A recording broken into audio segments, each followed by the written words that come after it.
Before you listen to this week's podcast, this is a shameless ad for our live end-of-season podcast taking place on Tuesday, 9th of May at the Good Ship in Kilburn. Tickets are going fast and guests include Trevor Sinclair, Mark Bircham, Kevin Gallen. Please do join us down at the Good Ship. Tickets are a tenner and you can get them at our website, qprpod.co.uk. QPR, Response Rangers are on the up and up. QPR, now we're heading for European Cup.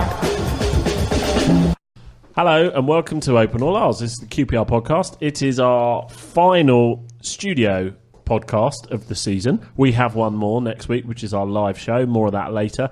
But this is the last one of the season, really, ahead of the Norwich game. And there is a full house tonight. We have quite a few of us here. So I'm David Fraser. To my right is Paul Frick.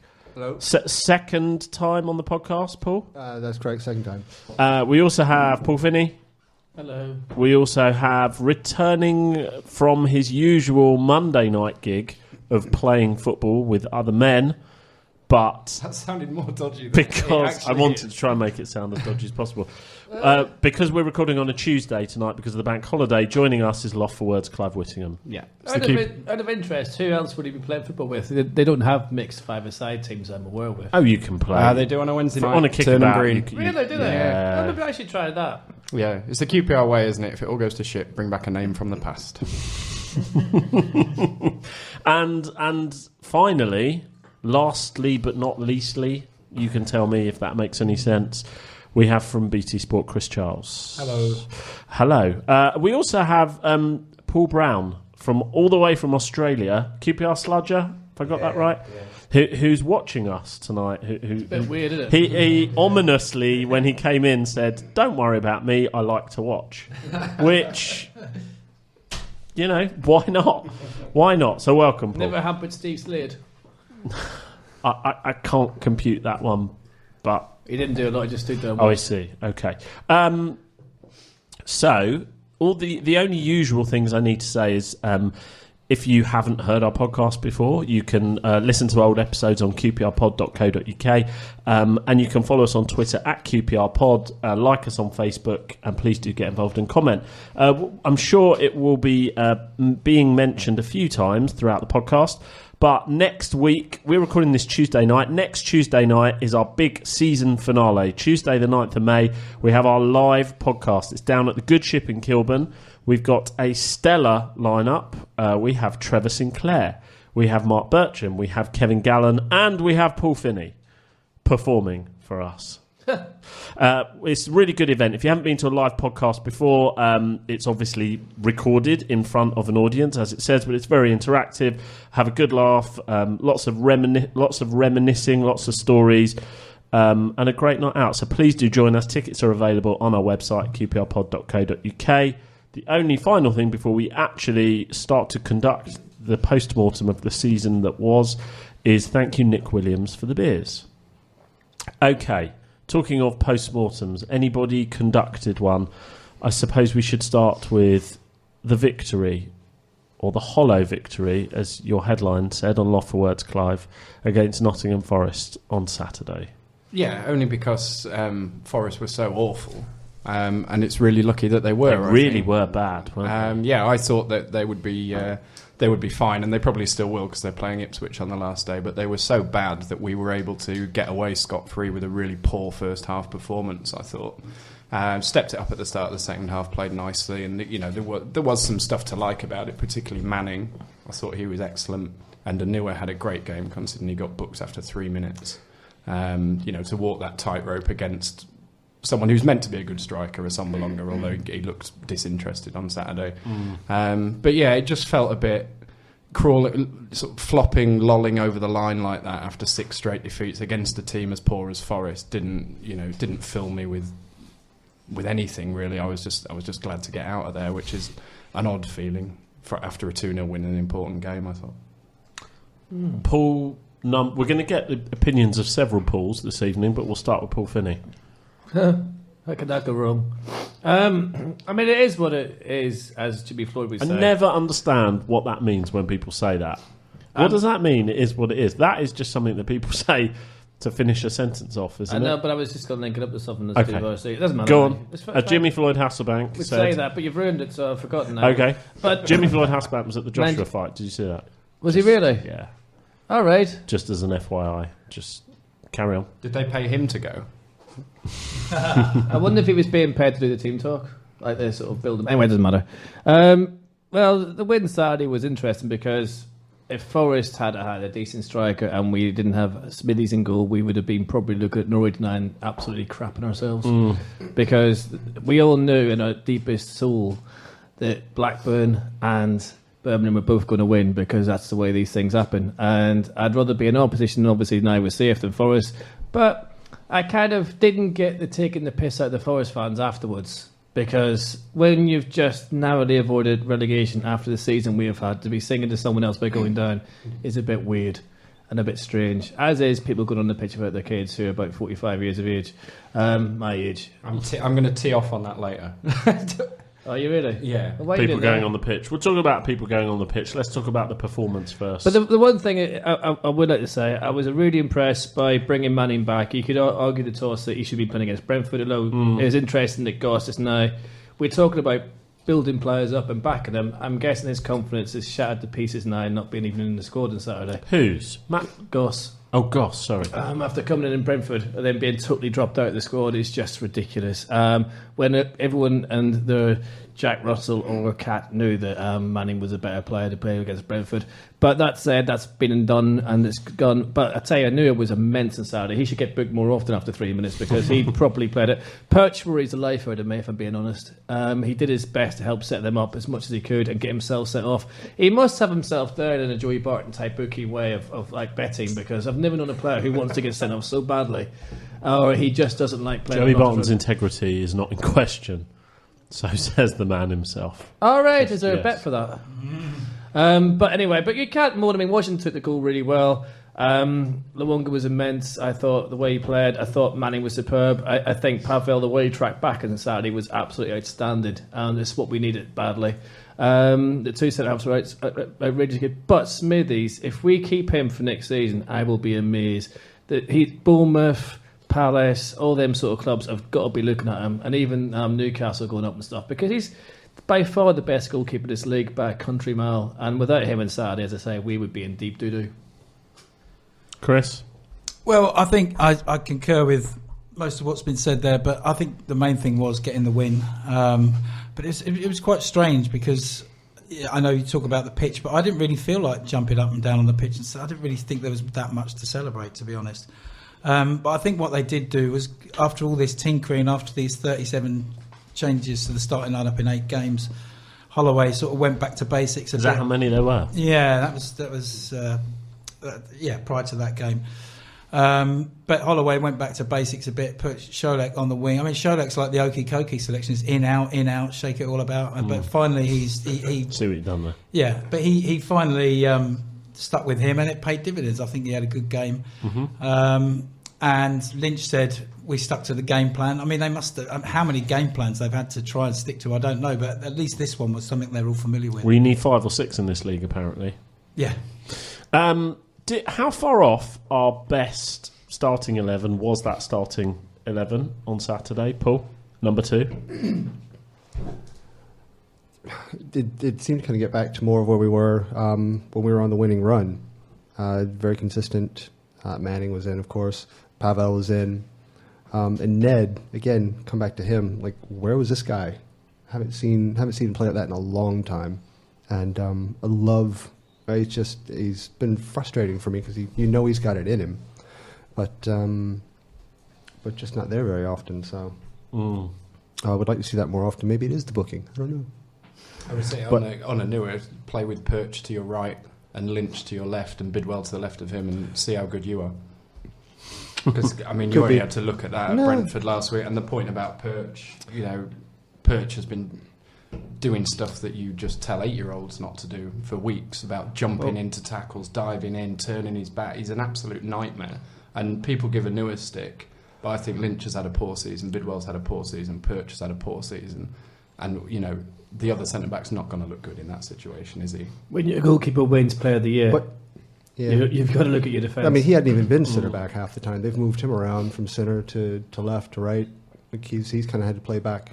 Was that Lynch? No, Ned. And Ned, well, yeah, but I think they've all played in different roles. I'm So- surprised we haven't played Oh him yeah, up front. but I'm saying put him like where he is where he needs to be. That's his strongest place, and I think he showed that. On I think his Saturday again. confidence. He's definitely a confident player. Yeah. I think, but as Clive rightly says, if I was playing with Perch and Bidwell, I'd dig a hole and stay there for 90 minutes and then just go home because Yeah, you're going to get run out. It's a shame all the about Bidwell because I think he's got some good points. He's good going forward, but he's not fast enough coming back. He puts himself way up there, gets a bad cross in, and then you're exposed. I wouldn't be too upset if he was replaced.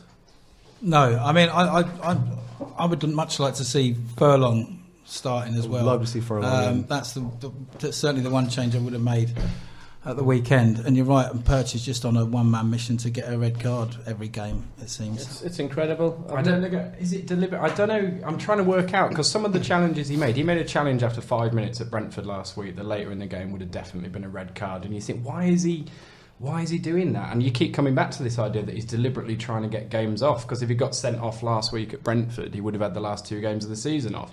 Coincidentally, his missus has just had another baby. And things like that start coming. You start wondering because the challenges he makes are so stupid. They're so stupid. You just think, what is he, other than actually going out to hurt the guy, what is he trying to do with that? But he tries a double whammy. He does the foul, and then he argues with the ref afterwards as well. And he goes into a complete meltdown with the ref. So if he's got booked, he's obviously got term time booked. He wants to go on holiday and maybe he wants to be in the beach. But the trouble is, I would put Furlong in there. But who would you bring in for Bidwell? I mean, there's got to be better left backs in this league, surely. Well, I think we'd like to pick Robinson, wouldn't we? But we can't get Robinson fit. I don't think Bidwell's as bad as people make out. I know he had the nightmare afternoon at Brentford last week, and again, I think playing with Lynch. The other thing about Lynch is Lynch spends more time berating Bidwell and shouting horrendous stuff at him as well, like really going at him. Yeah, really? He spends hours in a game, and there were 2 instances, including the penalty last week, where Lynch was more bothered about what Bidwell was doing than what Lynch was doing. The reason he was back on his heels and waiting for that penalty where he committed a horrendous challenge was because he expected Bidwell to come across, and he's so busy digging at Bidwell and shouting at Bidwell and shouting at the bench about Bidwell. He's not concentrating on his own game, and some of the stuff he's saying about Bidwell as well is, you just want to. So I sort of feel a bit sorry for Bidwell. He hasn't played particularly well. He doesn't look particularly good, and he's not quick enough, as Jota showed last week. But again, like Anua, I wouldn't want to play left back with Lynch playing centre back. I think Lynch has been awful all season. He keeps doing that thing where he goes the wrong side of his man and gets rolled. He's been doing that all season. I mean, Khadija could have had 3 at Loftus Road for him doing that. And Furlong's better than Perch. I don't know why we don't pick Furlong instead of Perch. He's just a better player. There's nothing, there's nothing about giving youth team as a chance or whatever. Furlong's just a better player. So do you think with some decent coaching, Bidwell could become a better option? I think the first thing we should be doing this summer is offering somebody Lynch and some cash for a proper centre-back, and then let's have a look at Bidwell. Well, you've got Hall, haven't you? But it depends. Yeah, but you'd want Hall in that midfield role, I think, where he's looked really good. We've still got Stephen Corker, remember? I mean, he drinks more than I do, though. Right? Yeah. I haven't heard any update from him. I mean, but I presume he's going to get bombed out in the summer if he hasn't got his head right. Well, you've got to find a taker. Yeah. Still under contract. Is he? How long's he got? Another year. So you've got to find someone stupid. You've got to find somebody stupid enough to take him. There's somebody commented he's taking the sweepy role, just kind of MIA, collecting a paycheck. The trouble is, if you get the likes of him and Perch off the wage bill, you could get a really decent centre half and championship wages, which wouldn't be the worst thing to happen. We saw what a decent centre half looked like at Bristol City the other week. Flint, with us knocking long balls to Smith, Flint just stood there and headed everything back at us all afternoon. It was absolutely fantastic. And meanwhile, Clint Hill is in the runner for Rangers Yeah, Player we of the need Year. Rangers Wasn't he? He was, Player of the he was Year, in the shortlist of 3. He didn't get it in the end. He was pipped to the post by a 36-year-old.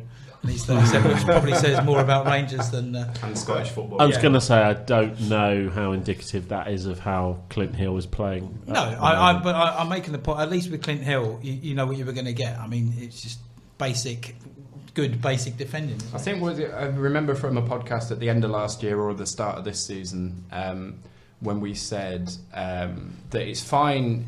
In theory, it's fine getting rid of Clint Hill. You can say advancing years quite expensive and whatever.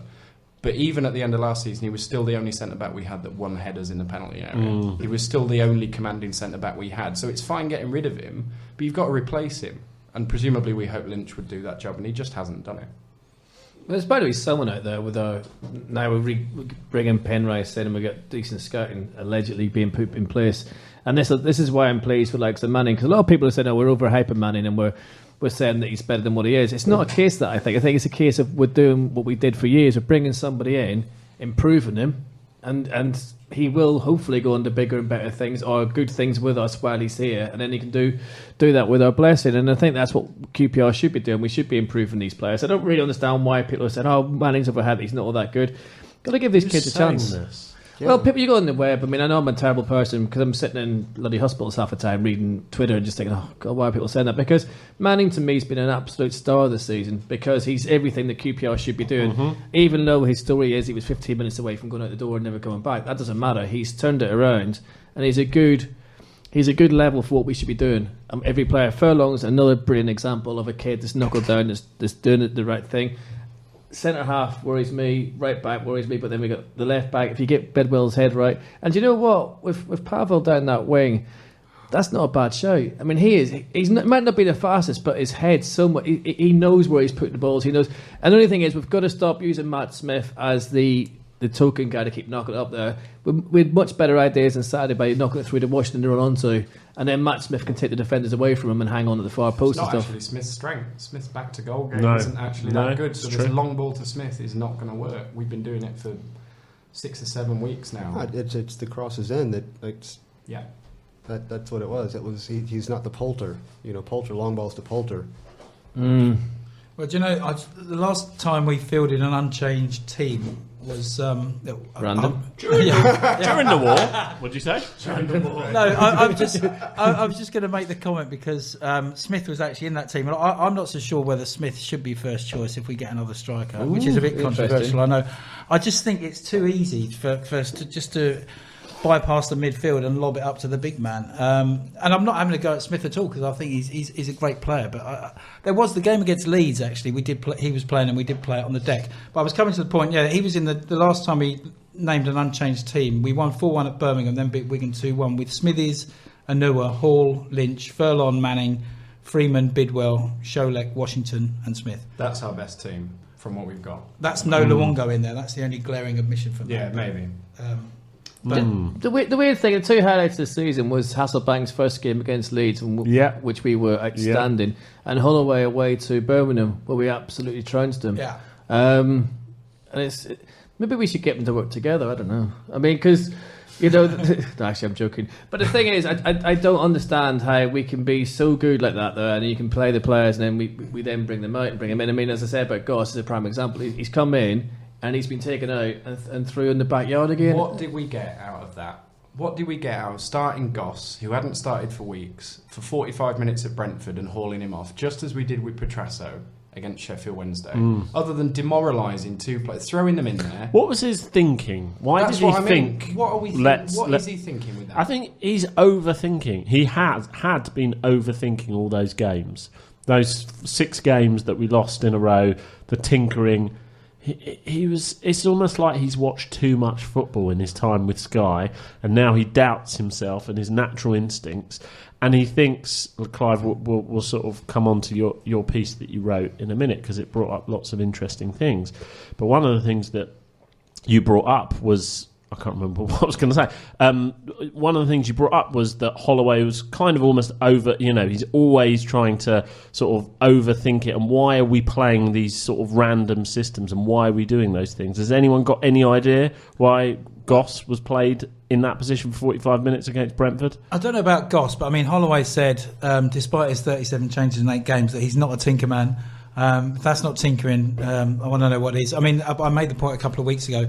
It's okay tinkering when you're changing 1 or 2 places, but when you've got wholesale changes 5, 7 at a time. But Yeah, I mean, as for Goss, yeah, I mean, it's just completely mystifying. As Paul said, he's just sort of been hung out to dry, really, there. So, Clive, you wrote a piece yesterday which was shared pretty widely and many thought to be pretty on the mark, as did I. One of the things you talked about was... I've lost my train of thought again. One of the things that you talked about was this constant sort of chopping and changing from Holloway, and this overthinking of tactics, and how he claims we need to play 5 or 6 different systems. But this is the Championship. We absolutely don't. We're in the Championship. It's crap. It is awful. We've sat through another season of it. It is awful. How many teams came to Loftus Road this year that you actually thought, well, that was a bit different? Huddersfield and Barnsley, I think. And I thought Brighton were good. But playing 4-4-2, just good players in a really basic system. Yeah. All right? You're not going to get anything in. This idea that we have to play with 6 different systems in the Championship, I just don't understand. And it worries me. It worries me that he talks about his time at Blackpool and saying that he thought his Blackpool team became too predictable and teams knew how to play against them, and that's why they got relegated from the Premier League. Blackpool got relegated from the Premier League because they weren't good enough to play in the Premier League. They tried to stay in the Premier League with Ian Evatt and Alex Baptiste as their centre-backs. You are never going to do that. It's not about being predictable. It's not about, if we'd had 5 different formations, it would have been fine. They just weren't good enough, and they made a really good fist of it, and Holloway should come away from that thinking, what an achievement to get them there. Brilliant achievement, got them there, nearly kept them in, came within about a point or something like that. But it wasn't to do with being predictable, it's just to do to the fact they weren't that good. And the chairman wouldn't spend any money. Yeah, and the chairman wouldn't spend any money. So you don't just... Let's get good at playing one way and then maybe come up with a plan B before we start thinking about 4 or 5 different ways of playing. My frustration, the reason I wrote that article, my frustration was hearing Holloway come out afterwards and say, it'll all be different next season. We're going to have a ruthless pre-season. My pre-seasons are ruthless. Well, tell me where you heard that before. Exactly here, this time last year, from Hasselbank. It's going to be the hardest pre-season anybody's ever had. We're going to get, they're going to be the fittest team. We're going to do a high press. We'll get rid of Falling and Hill because they're not fit enough and they can't do a high press. And then lo and behold, the season rocks round. Carl Henry's still in there. There's no high press. They're not any fitter than they were before. And my fear is that next season we're going to do it all again, in that we're going to start with the manager. We're going to spend the budget over the summer. We're going to have the whole plan for the season with this manager. He's already burnt off a lot of support with his 6-game losing streak. Which one? Either. Yeah. So he's burnt off a lot of support already. We start next season, we spend the whole budget with him, we do the whole plan with him. We get to October and we sack the manager again. And that basically ruins the whole season then. Because you spend November appointing the manager. The new manager says in December, well, I've got to get them fit, because that's what managers say. And I'll get my own players in January. You spend January getting his own players in. You spend February bedding his players in. We get some good results in March. We quite like March. It all goes to shit in April. And we say, and then we start saying, it'll all be different next season. We're going to have a ruthless pre-season. But how do you break that cycle? Tell me what he says. Anything other than we're going to have a ruthless pre-season. What's the alternative? If there are any doubts, if the board has any doubt, do it now. Change now.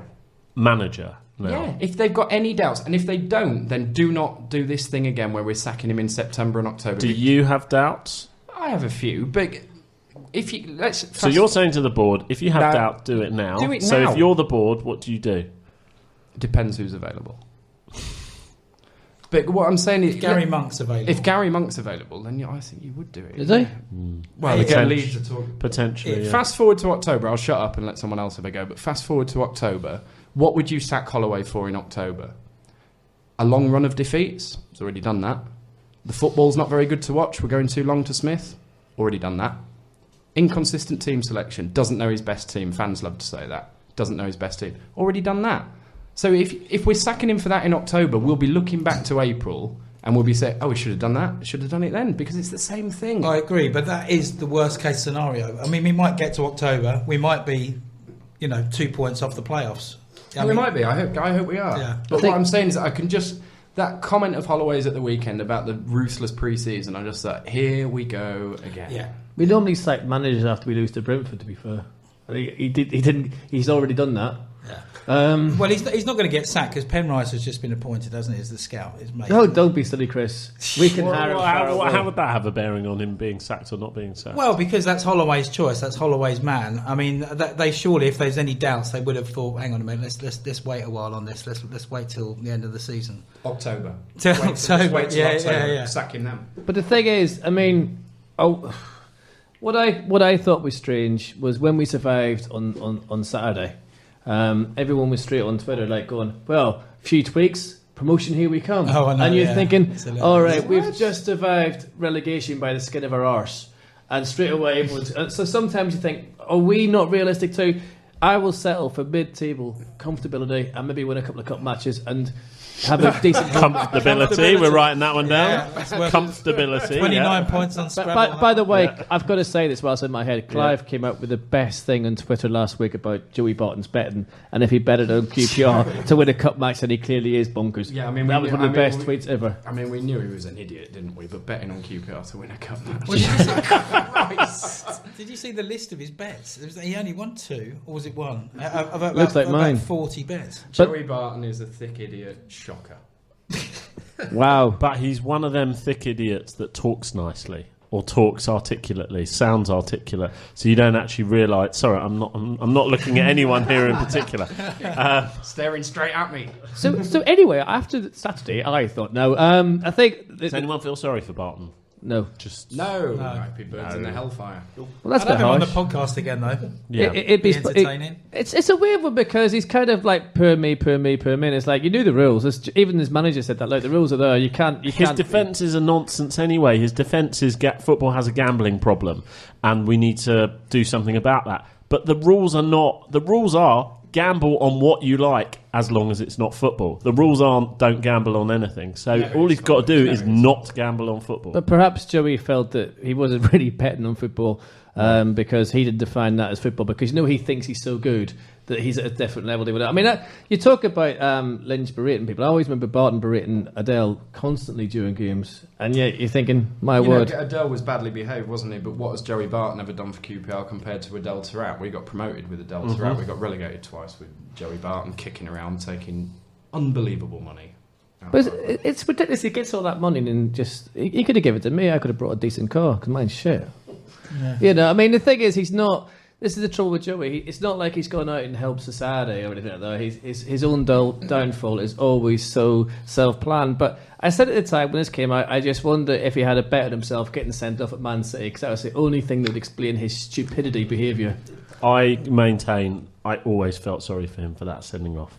Why? Because Tevez went for him just before. No, I don't feel sorry for him, but I felt I was annoyed that there was no sanction against Tevez for that, because Tevez tried to lump however many shades of whatever you want out of Barton just before that incident. Yeah, but then Barton went into his best Freddie Starr goose-stepping impersonation, going around the pitch trying to headbutt him. Well, I mean, that was. I actually do sort of believe him from when he said that he just wanted to try and take a few out on the way, because he is that crazy. I think that actually is quite plausible. But on its own, Tevez should have been sent off for that. I mean, I know we're talking about an incident that doesn't even matter anymore 6 years ago, but I'm just saying, or whatever it was 5 years ago. But the thing is, no, we don't feel sorry for him. He's made enough money to QPR that he could bet for the rest of his life and lose for the rest of his life and still be rich. I did like the meme, or whatever it's called now, that went around Twitter last week, which was straight after the ban, was a picture of Joey Barton with a thick black moustache saying Jose Bartonola has signed an 18-month contract with Burnley. That was quite funny.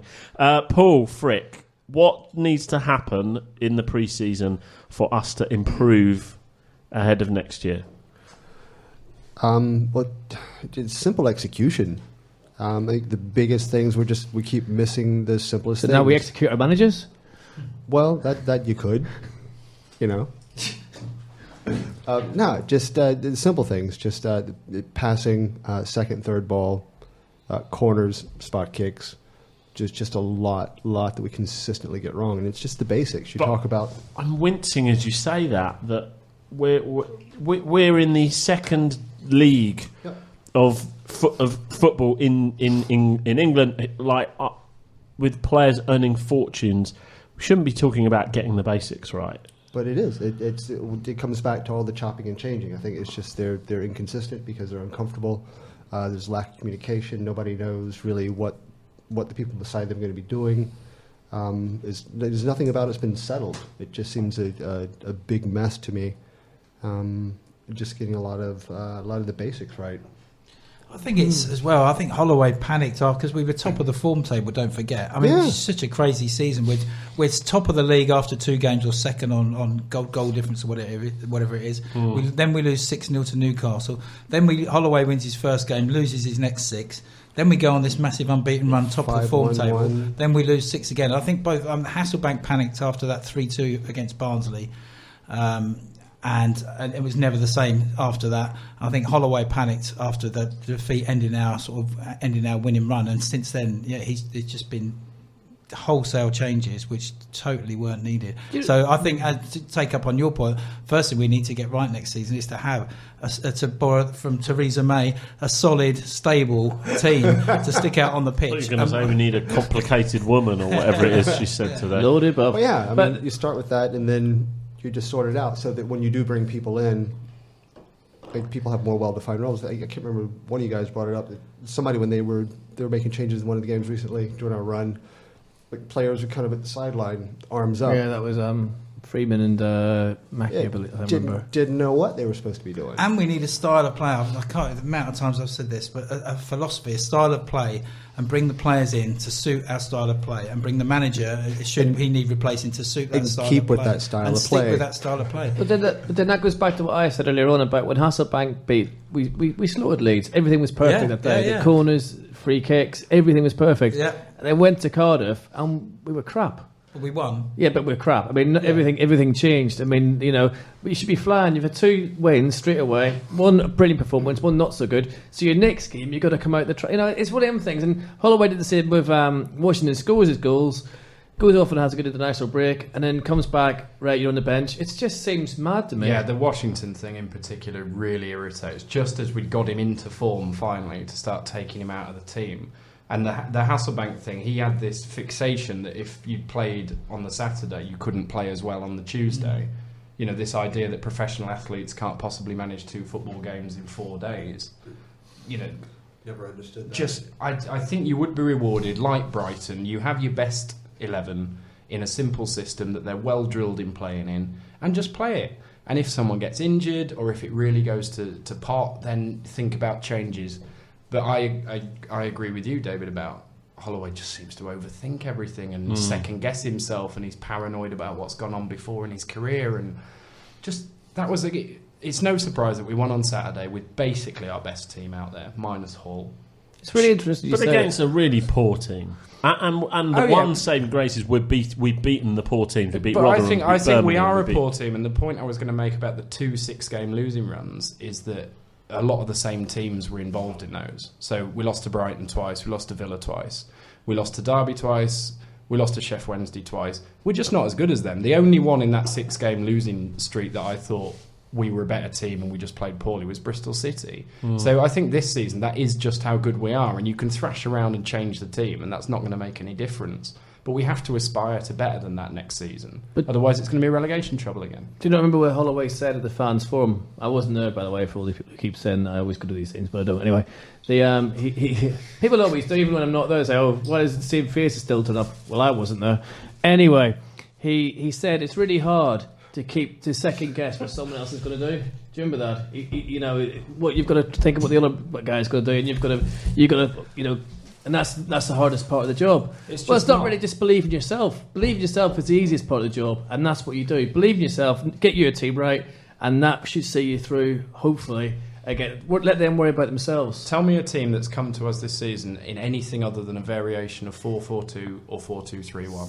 It's not difficult to second-guess Championship. It's just not. It's a really basic division. There's a game every other day. Everybody's knackered. All the players, there's too many fixtures, and everybody thinks a draw away from home is a good result. You basically play the same team over and over and over again. You don't need weird and wonderful ways around it. Pick your best team and the best system. Get them drilled in that. So who's got to go then, close season, if we're going to bring players in? Possibles I've written down here are Jet, Petrasso, Hammerline, Morrison, I think, is already gone. I'm not quite sure. Gone. Has he gone? Has he? Is that... I believe so, yeah. Right. Doughty, Luar, Henry, Yenny, Colker, Perch, Grego Cox, Silla, possibly. Well, let's take them one by one. With some of those are under contract, so you've got to find someone to take them. So you're never going to find someone to take Colker. No. Well, you're not on that wage with the last 6 months he's had, getting pissed up and throwing beer cans around Clapham Junction Station and whatever, arrested, been in court. On his wage, no one's going to take Colker.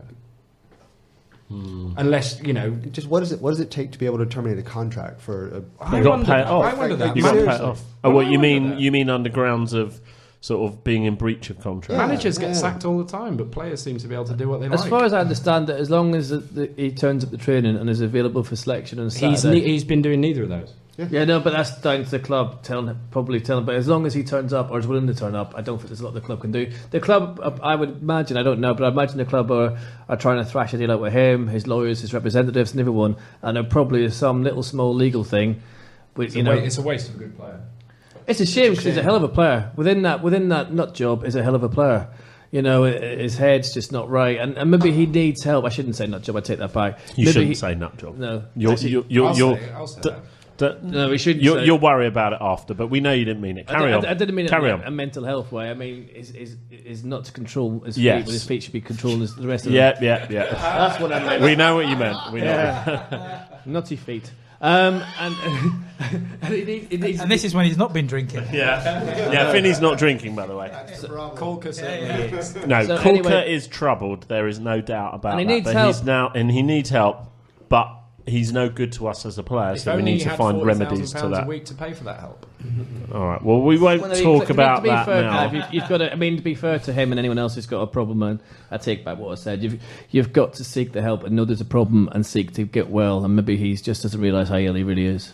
Well, I'm sure the club are trying to help him, but there's only so far you can help someone without them helping themselves. So, Well, look, there's two issues, and we won't talk about the help that Corker needs because that's a different discussion for another time. The fact of the matter is, though, he is a football player for us, and he's no good as a football player, so we need to find remedies to that, which is basically going to end up with him leaving the club. So he's out. Even if he stays, he's out, isn't he? He'll take a massive payout. They'll pay him. Who else was on the list? well, Jet, who's clearly out of yeah, favour. goodbye. Petrasso. Year of Jet's got his another contract year. left. You have to find a Someone will take him, Yeah. though. Will they?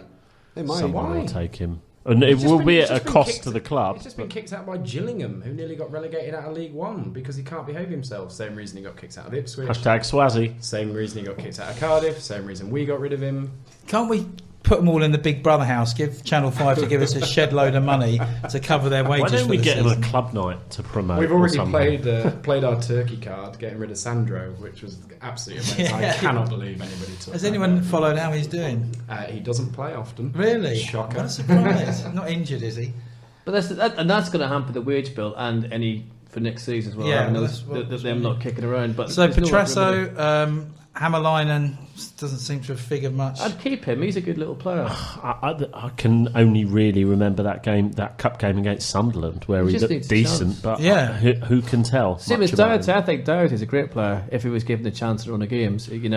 He's certainly one I would have played ahead of Goss, but that's just me. Carl Henry, I think we can assume. Is he out of contract? I think yet? he's treated. He is out of he's- contract. Yeah, he Doughty is. should have been playing when we were picking Carl Henry, but I think Doughty's ship has sailed now. Yeah. I don't think he's got the pace or engine to get around the pitch. So I think what he needs to do now, instead of kicking around in our reserves, is get into League One and play regularly, because I think he's a very good player at that level. We did that at Swindon. He looked very good. Yeah. He'll never have a better chance to make a breakthrough at QPR than with Holloway, because Holloway really liked him. And the good thing about Doherty, at least you know he's not doing it for the money. Luar. Too I injury like prone. him. I like him a lot. I like him and gives us width Yeah. and something else. These are only possibles. I'm Injured throwing for the out last there. 3 years at Brighton and injured since he got to us. I wouldn't. Goodbye. I wouldn't take a risk. That's Matthew Rose down the wing. That is Matthew Rose down on the wing. Yeah, he'll play less than a 17-year-old. Yenny. Chris? Yenny. I mean, I'm not going to attempt to What's pronounce the his surname. situation with Yenny? Bakoto or Bakoto? You probably would get a taker for him back in France. Got a good reputation. I still like him. Yeah, think I don't gives us- mind I it. don't think we've seen enough of it. No, that's- he gives yeah. us the width we so desperately need. Colker we've touched on. Yeah, yeah. Perch. I mean, I would get rid of him, to be honest. He's fell off it for me. I would, but as in there needs to be a Yeah, of course, we need to get replacement someone or in, two. yeah. Yes. That's the But you whole point. pay- The only thing I would say about him is one wage covers 3 players. You can cover left back, central midfield, and right back. You can cover left back, central midfield, and right back. It's one Right. wage for basically one sort of 3 cover players. So he could get sent off in 3 different positions. I would get rid of him. I was done with him when he went in on that lad at Brentford last week. I think, Grego Cox. Ship sailed. bad Silla. injury. There's an interesting... Did you see that thing with Silla today? Holloway was on the West London Sport website. Holloway said, Silla said he wasn't fit. I had to say, come on, you're only 80%, but come on, get on the bench. It's a realisation that we have to do something. This group is too fragile because of the changes made. There's no stability. I wish he stopped wearing gloves. Well, Jurgen Klopp complained about like modern footballers. Was it Jurgen Klopp who said they need to just play through pain and not be such a big bunch of wimps, basically? And that sounds very similar to that quote. He's thrown Silla under the bus several times this season. Yeah. Silla's our top scorer. Yeah. I think he's not everyone's cup of tea. He's quite a limited player. He's got 10 goals in a poor side. What he does well. Strike rate of 1 in 3, pretty much. I don't see it as helpful when the manager starts throwing players under the I'm bus. with you. Redknapp did this with Tarat. He did it with Bosingwa, and I know we all hate Bosingwa, but he was still an asset that the club owned that could have sold. Coming out and telling everybody how much he was on and how badly behaved he was. You're still basically reducing the value of an asset. Yeah. And Holloway's done that 3 times with Silla now. If he hates him that much, then just get rid of him. But you've reduced the value of him by coming out and slagging him off. Anyone been tracking Bosingwa's career? Hopefully he has been thrown under. Anyone been tracking Redknapp's career? Yeah, he's No, it's Sandra's birthday. It was Sandra's birthday on Sunday, by the way. He hasn't managed to run her over lately, so that's a plus. That makes me feel better about my comment. It's really weird. I was listening to, I don't know why, but this is totally off the. Well, it's not. It's a podcast. It can't be off the record. It's not off the record. I was going to say That's how this works. You've been doing this for 6 seasons now. The You speak microphone. that thing in front of you with the little foam on. You speak into it. Harry presses record, and then it goes out tomorrow. I was going to say it was a bit random, sort of thing. Yeah. But anyway, Troy Dealey was on Radio 5 the other day. Talking about Anthony Joshua, his best mate. We're best mates. Well, Yeah. I mean, to be fair, Yeah. they all seem to be his best friend, including Jermaine Jenas, who was on it as well. I'm surprised you haven't dropped in that he trains opposite your flower shop. Oh no, I've seen Anthony him loads of Joshua. times. He's 'Cause huge. Finchley ABC Boxing Gym is opposite Funky I know. Flowers. I know. For I've anyone also- that doesn't know. I've also seen Joe Kamazaki, or whatever he's called, to get some chips. Anyway, or whatever he was called, you Welsh one. I'm not very good with names. Anyway, Can we talk about that fight, even though this is a I hadn't football finished point. You podcast? gobshite. Sorry, go on. No, anyway, your man Troy Dealey was talking about young players, and he was saying, "Hey, it's ridiculous because they've got too much money, and you get this because the big clubs are so desperate to get hold of these talent. They're playing serious money. They're wrapped up in cotton wool." He goes, "There's nothing wrong being on 35 quid a week for a couple of years, even in the first team, and cleaning boots still. It keeps you grounded." And he reckons that's where football's gone massively wrong. Sean Goss. Yeah, but I listened to that, but then I think Wayne Rooney was on, I don't know, pick a figure, over £1 million a year from the age of 16. And his head wasn't turned, he was motivated, he had his head screwed on, he worked hard. Shit, it's terrible, isn't So, all right, but you know what I mean? Like, Wayne Rooney lobbed the ball over Seaman in the Premier League, or whatever it was. Oh, steady. All the jokes. No, that goal, that Everton goal was at 16 years old. He was earning a fortune at 16 years old, and he had his head screwed on, worked hard, developed, made the best of himself, But he was arguably. playing This is the same fella. Hang on, his head's Yeah, but what I'm on. saying was he didn't have a problem with motivation. He didn't get his head He was turned by playing the money. regular football. The problem comes when you've got players that just go to the age of 22, 23 in academy setups, earning loads of money while never having to play any football. Because then they don't have to have their head screwed on, remain motivated. Because there's no game for them at the end of the week, just another academy game. Chelsea are lethal for that. They just stockpile players. They're never going to play in the first team, and they know it. So they just coin it in and live the life of the professional footballer while they've got the chance. They're never going to play any actual football. I mean, Rooney was playing actual football at 17. I mean, to be fair as well, I mean, I've been down, I'm not going to mention clubs, but I've seen training club grounds, and the kids arrive in massive big Range Rovers and everything else. Where's the dream? Where's the ambition? When you've got nothing, I mean, Troy D was saying, when you've got nothing, everyone should arrive on a coach. No one knows, like school, everyone wears the same uniform. No one knows because he goes, there's always these kids coming there who are massive wealth anyway, so where's the hunger? Not saying that every kid should be from a council estate and poor, like the likes of me or whatever, but there's got to be a level. I was poor, I still drive a You Rover. didn't have that comfortability. I was also sprinty and scared of football. Well, it's about hunger, because at the end of the day, you could be a 17-year-old or 18-year-old and retire and have £3 million in the bank. Clive, frig off. That's ridiculous. But it's what it is, and also it's the worst thing is as well the way Premiership clubs go round the likes of Championship clubs and still are the best players for nothing. And we were very, very, very lucky to get the money we got from Liverpool that time, and that was only because the likes of Steve Kelly threw it in at the last minute. But okay, we're not at the R's end yet, and we're already over we're going to time. talk about the pitch invasion. Clive, I wanted to ask you about that. You said you were wound up and raring to go about the pitch invasion. I've done one already. So every year since I can ever remember, we've always invaded the pitch. Do you not think it makes us look like mugs running on the pitch at the end of the game when we finish 15th in the Championship? It was even worse we got relegated. Am I the only one? No, I think it's stupid. I thought it was stupid we got relegated and they all came on the pitch. But it's a tradition. It isn't. Let's celebrate going down. Way! It absolutely isn't, for a start. And neither is it. It's for the kids. It's the kids having a fun time. It's not. Grown men charging onto the pitch to grab hold of Jamie Mackey. I was looking at Jamie Mackey, like 3 or 4 grown men ran up to him, and not sort of from the distance that we are now. That doesn't work for radio, but anyway. We're close. We're close here. Absolutely, grabbing hold of him, grabbing his shirt, ruffling his hair. Mediocre Championship footballer meet, 4 grown men. I think that's weird for a start. I think going in front of the Nottingham Forest fans in the upper tier to give it the big come on and taunt them. Well, if you're that brave, wait for them outside. If you want to do. I said they should in the podcast. No, absolutely. If you want to do that, wait outside. They'll give you a hiding, which you deserve. But Jesus! Which I'm at a safe distance. I'll stand in front of the away end, in front of a team that's still in trouble. That could have been us, and give it the big come on. And those of us that were there in 1996 when we'd already been relegated, remember the Forest fans actually gave us a round of applause on the way. Yeah, they did actually. They were great that day. The grabbing mediocre footballers, the taunting away fans, the running on the pitch when you're 15th in the league. I don't get any of this. And I think, there is always the possibility that someone could get hurt when you've got kids and adults storming over a concrete wall, charging up to players. We'll probably end up breaking one of our good players' legs. That's the kind of thing that we do. But, the fundamental point is that Lee Hughes has worked very hard on a number of things this season, which involve the support of the council. He wants the licensing laws relaxed so that we don't have to stop serving alcohol at 10 to 3. He wants the licensing laws relaxed so that we can serve during the second half. At the moment, you have to stop as soon as the second half starts.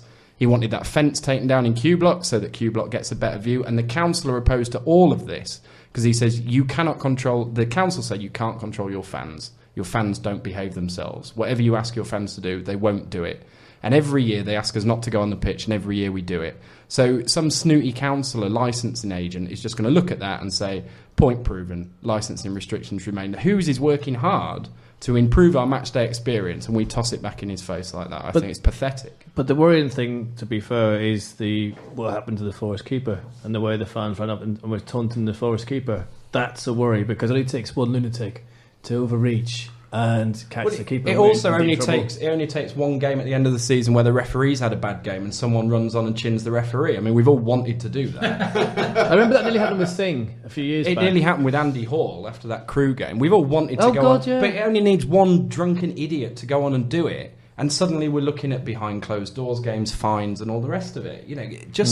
What is? I just don't get the obsession. Let's run on the pitch and grab the mediocre Championship football. I think if we've won the league, I think it's a natural reaction if somebody does it to run on. I mean, I don't think sometimes it's spontaneous. And I was on the pitch. I wasn't on my own. I hasten to add. My daughter, having seen everyone else wanted to go on. So I wasn't just going to. Was it you? No, it wasn't. You're part of the problem, Chris. Well, she's we part of beat the Wigan? problem. I'm just being a responsible you were there. father. You were there. I mean, I used to be there years ago, but I never went on the pitch. The only time I went on the pitch was to stop the merger. But I mean, when you were there, sort of thing, and the Palace game, I went on the pitch after that. But that also had a girl topless. You haven't been on the pitch in this millennium, is what you're saying. Yeah, yeah. She had blue and white hoops across her chest. Really? I remember that. I remember that. Yeah, from the remember Palace that. game. Anyway, not that I noticed. Anyway, so you're kind of thinking, who was doing it? I mean, was it? Well, I mean, the thing was, we were thousands had poured on before. You know, she was like going, "Oh, shall I?" I was going, "Oh, Christ." Were they all running past you like without their kids? No, I mean, but the thing was, you could see him at the front, and I thought it was completely classless. I completely agree with that. I mean, the Forest fans, I mean, they joined in with the applause for Stan Bowles on 2 minutes. Yeah, they were singing they did. old Bobby Zamora in an ironic way, having a bit of fun, even though they were 2-0 down. I think they behaved like decent away fans. So to go and throw it back in their face, and the unfortunate thing is that Nottingham Forest fans will now think all QPR fans are tossers. Well, no, they might think some are, but not all. I mean, but no, I mean, okay, you're wandering onto the pitch, but you know, you can't stop that. And I know in an ideal world it wouldn't happen, but unfortunately, Does anyone think that announcement? I mean, it's not his fault, Paul Morrissey, but Paul Morrissey's announcement, consistent announcements not to run on the pitch, actually is quite a good bit of publicity for running on the pitch. Yeah, of course itself. it is, because all the fans are shouting on that immediately. And many I people just think, said to that's a Nancy- good idea. I said to Nancy next door to me, 5, 4, 3, 2, 1. They'll be singing on the pitch, on the pitch, on the pitch. Sure enough, they're singing on the pitch. So it's almost like a dare to come and do it. But he's probably obliged to say that. he has to. It comes back to my point about Hughes. I think we're obliged to repeatedly ask fans not to do it. Well, maybe we should get the real Morrissey to do it, and hopefully, do it that way and depress everyone before they get on the pitch. Ours ends. We've run to 50 minutes already. I mean, it is our last studio one We of can the do what we season. want. We're QPR. Indeed. And at the end of this podcast, don't run on the table. Yeah. Everything we've missed out, haven't talked about that you would like to bring up? Who would like to start? Clive and Chris are talking about which one. They're pointing at a pad. I'm not going to take one. What? Because there's 5 of us. Okay, and that's well, I'll enough. go Chris, first. I've got a couple, but they're quite quick. First of all, on the point of Penrice coming in, when he was appointed recruitment consultant in 2007, he said recruitment is about bringing players in that fit the way you want to play. So I'm hoping he sticks to that, because that comes back to my earlier point of trying to find a philosophy of a way to play. So I'm taking that as a positive, and I hope Penrice is good for that. The other one is, it's the anniversary of Jamie Pollock's own goal for Man City against us in 1998. What a day. Which No, it wasn't against us, mate. It was for us. yeah, true. Yeah. So for anyone who doesn't know, the 2-2 draw, which ultimately meant we stayed Bigger up, than Jesus. and they went down to the third tier. If you're young and you don't know what we're talking about, Google YouTube, as the verb may be. YouTube Jamie Pollock goal QPR, and you will see what we are talking about. He was also voted bigger than Jesus. Yeah, in the I was early just days, about to say that. Shit. Yeah. Thanks, Paul. Carry on. Yeah, Chris, tell us one more fact about Jamie Pollock. At that time, coincidentally, there was a poll running to vote for the most influential human being of the last 2,000 years. I'm back to the answer. Can I guess who it was? Was it Jesus? QPR fans hijacked. Jamie Pollock was first, Jesus was second, and third was Karl Marx. Yeah. But you know the interesting thing about that, and I'm sorry, Chris, I didn't mean to do right, that. Paul. It's No change. It's a podcast. It's a bit gorilla, I'm told. Anyway, if it hadn't rained, we would have had our shite kicked in. That we were on a shoe-in for kicking that day, because they were not happy, as they wouldn't be. That was at Main Road. It was at the old Main Road. We were I in the love kind that of ground. end corner, and as we came out, I remember looking to my mate going, "Oh, this is going to end very badly with my head."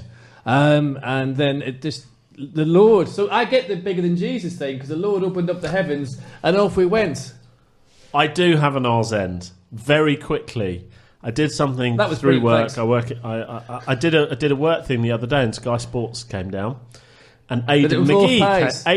Came down. Was it for pies again? And Aidan McGee is a Sky Sports reporter who is a QPR fan, and we got talking and blah blah blah. And I said, "Oh, I do the podcast." He said, "Yeah, I've done that podcast before. Can't remember the fella's name, but he looks like Martin O'Neill." That's really harsh on Clive. Why would he say that, Clive?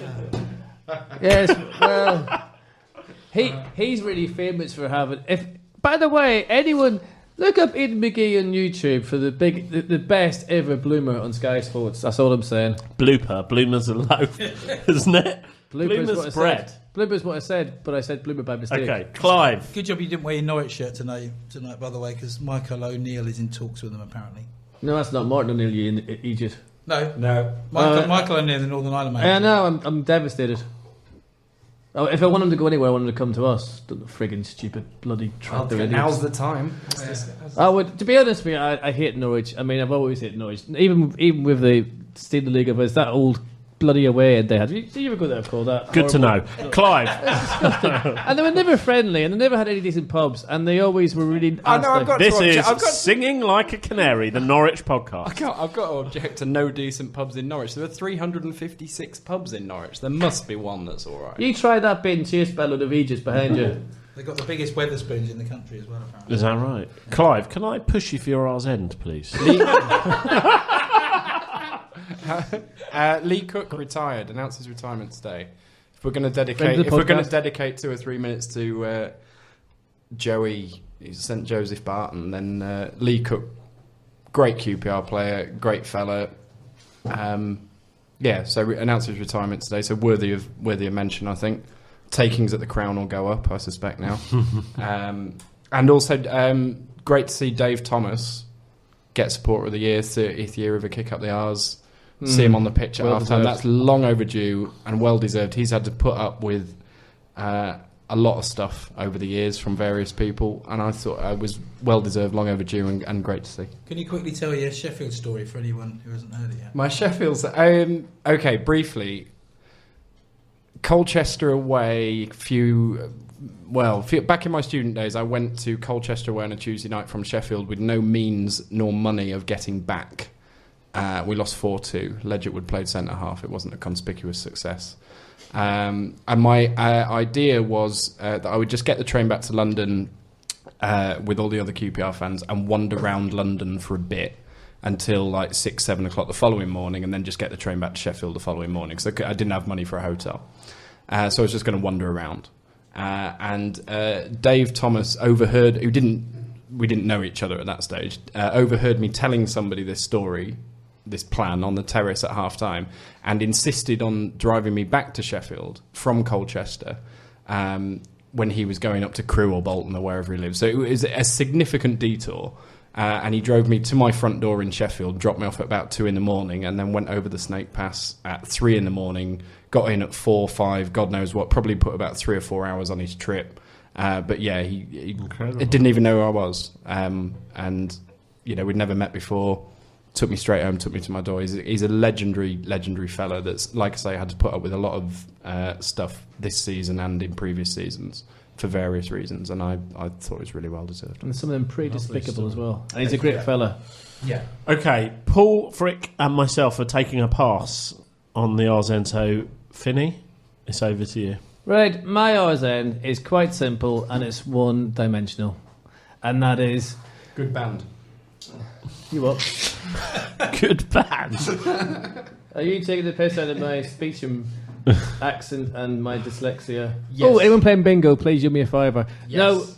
I would like to thank everyone who's listened to this podcast, who's brought us beers this season, who have supported this podcast in every possible way. We're just 4 absolute clueless numpties who sit here week in, week out and try and debate the madness. For yourself. I am. Yeah. The madness that is our Queen's Park Rangers and everything about our Queen's Park Rangers that we love. Sometimes the thing that drives us mad. Sometimes we may talk absolute shite, which is what I normally do, but at least we care, we're passionate, and we'll always be here as long as you keep supporting us. And thank you very, very, very much. We owe you all big time, because without you, we would just be in the pub talking shite. Very good. And another thing. I would like, seriously, Paul, thanks for coming into the podcast tonight. It's people like you as well who have forgotten. This is Paul Brown, who likes to watch. Who remember people. That was a little bit uncomfortable, I have to say. The people like in America, all over the world, especially my hometown of Belfast. That's bingo, right? I'm helping someone's playing bingo tonight, and I'm helping them. But it's brilliant as well that you see the American R's and everything else, and we all want this. This isn't about W12. This is worldwide. This is global. And these days, what a great way to go down people's ears and tell them, because you guys must miss out on a lot of QPR now in the Premiership.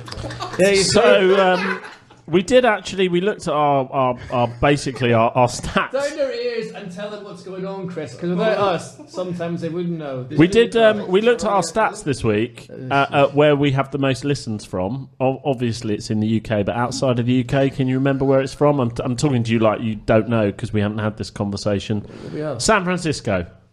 San Francisco is the most popular place to listen to the QPR podcast outside of the United Kingdom. More popular than Dublin, and apparently more listens than Hayes or Hounslow. So there you go. Ours is San Francisco. There's a song. There you go. Right, should we bother? Are you going to San Francisco? Oh, Jesus, you just outdone me. Should we bother doing predictions for Norwich?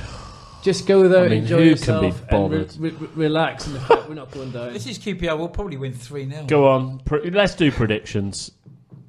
4-4. Finney? I think he'll completely change the team. That's pretty safe. That's my prediction. And whatever happens after that, who cares? Because we're safe. That's all that matters. And then next season, we rejoin this at a later stage and moan like frig again. Paul Frick? 2-2. Chris? I already said 3-0. I just don't care. No, I don't really.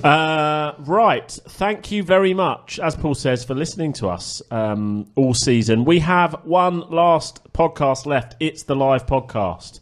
It's down at the Good Ship in Kilburn. Please join us. Tickets are going fast. It's looking like it's going to be our best seller ever. So if you do want to come, get on the website and buy a ticket. Go to qprpod.co.uk. Tickets are a tenner. You get to meet Trevor Sinclair. You get to meet Mark Bircham and Kevin Gallen. And Paul is mouthing something to me, but I can't mouth read, so you're just going to have to say it. Also, a big thank you to Paul McCook, without whom this would not be possible. We owe you big time, big So man. Paul McCook is the landlord at the Good Ship in Kilburn, a fine establishment, always supported us on the live podcast, and we are very, very grateful for his support. So come down and buy Paul a beer as well. I'm on the wagon, big man. I actually meant Paul McCook. But there you go. Thank you for listening. It's been Open All Ours. QPR, Brisbane Rangers are on the up and up. QPR, now we're heading for European Cup. Hope you enjoyed the podcast. If you did, please join us at the end of season event, the live podcast on Tuesday, 9th of May at the Good Ship in Kilburn. Guests include Trevor Sinclair, Mark Bircham, Kevin Gallen, and you can get tickets on our website, www.qprpod.co.uk.